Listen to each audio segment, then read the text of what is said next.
bienvenue dans ce cadre magnifique du lac de Paladru pour un nouvel épisode de l'Observatoire de l'immobilier en compagnie de maître Nicolas Julliard.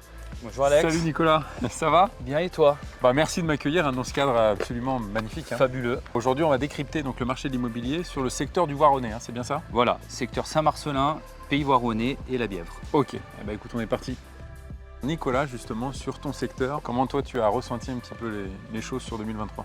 Alors sur le secteur Voironnais, Saint-Marcellin, la Bièvre, on est un peu comme les autres secteurs, on a été impacté par la crise. On a eu les prémices d'un ralentissement à la fin de l'été 2022, septembre 2022, où les acquéreurs étaient un peu moins présents, des banques qui durcissaient leurs conditions d'octroi de leurs prêts, des acquéreurs ont totalement été exclus du circuit de l'acquisition, les primo-accédants, les investisseurs, bien entendu un investissement locatif, plus les taux sont élevés, moins il est rentable. Et voilà, c'est une catégorie de population qui a totalement déserté ce marché et qui l'a précipité vers le bas. Pour autant, 2024, on sent un certain frémissement, donc qui nous laisse optimistes sur l'avenir. Les taux baissent et on avait besoin de ça. Nicolas, est-ce que cette baisse, ce ralentissement du marché, est-ce que tu l'as senti toi sur tout type de biens?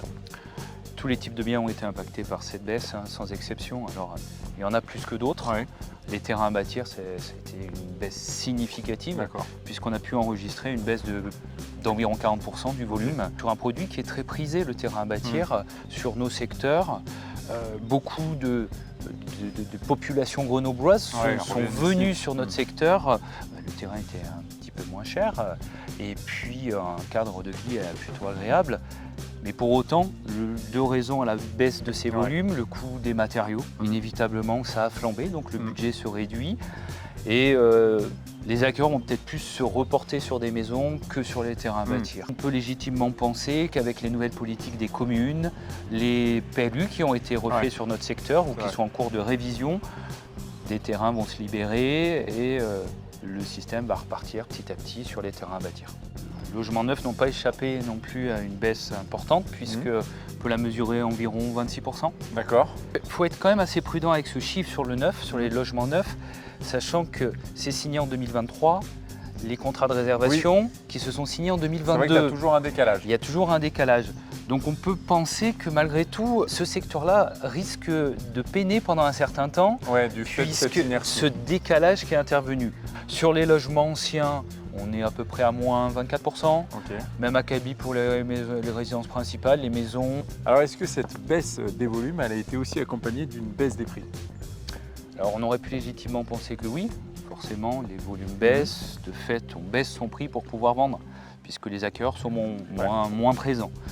La réalité est différente, on constate que les biens ne sont pas mis en vente, c'est l'attentionnisme français, on le connaît sur divers secteurs. Quand il y a une période de crise, on attend que les choses se passent, on fait le rond.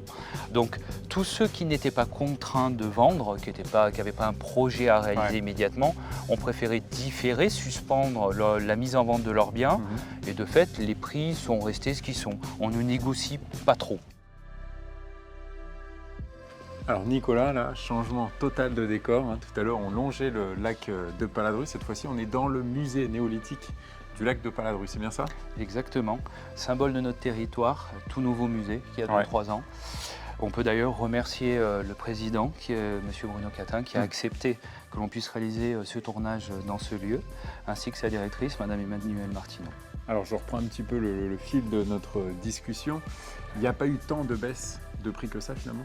Non, très peu. Une légère baisse pour les appartements anciens. On peut comptabiliser une baisse de moins 1%. Pour les logements neufs, moins 2%.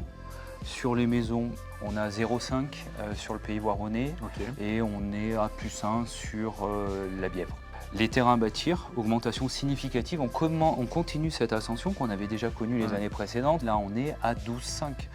Est-ce qu'il y a néanmoins des communes sur lesquelles le prix a vraiment augmenté? Oui, on peut recenser Chirins, plus 15%. Les villages du lac de Paladru, où nous sommes, on est à plus 10,20%. Rives se maintient, 8,5 environ. Donc on constate que ces communes, loin des pôles de centralité, continuent leur ascension au niveau tarifaire. Elles sont toujours aussi attractives. Nicolas, on l'a vu, une année 2023 un petit peu chahutée. Comment toi tu vois les choses sur 2024? Bien. On peut garder espoir et il faut avoir l'espoir. On le constate, il y a un léger frémissement de l'immobilier. On retrouve des acquéreurs qui jusqu'à présent avaient été exclus ou s'étaient proprement exclus de ce marché-là.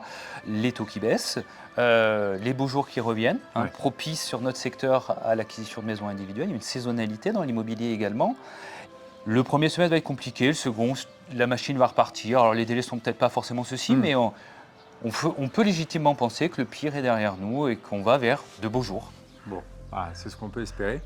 Est-ce que c'est ce goût de l'immobilier, toi, qui t'a donné l'envie de devenir notaire? Exactement.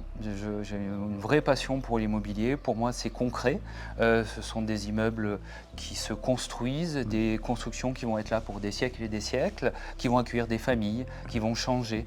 Nous, notaires, on participe à cette construction matérielle, les immeubles qui sortent de terre, les appartements qui se vendent, les maisons, mais également la construction de la vie de nos clients. On essaye de participer et de rendre cet instant qui est important dans leur vie, très important, qui est un achat immobilier, et de faire de ce rendez-vous quelque chose d'unique qu'ils se souviendront, on essaye, toute leur vie, parce que c'est des moments importants. C'est sûr. Mais merci beaucoup pour ça. Et puis, avec plaisir. Je te dis à bientôt. À bientôt, Alex. Et puis quant à nous, on se retrouve sur les réseaux sociaux des notaires du Dauphiné, ainsi que sur passeralacte.com.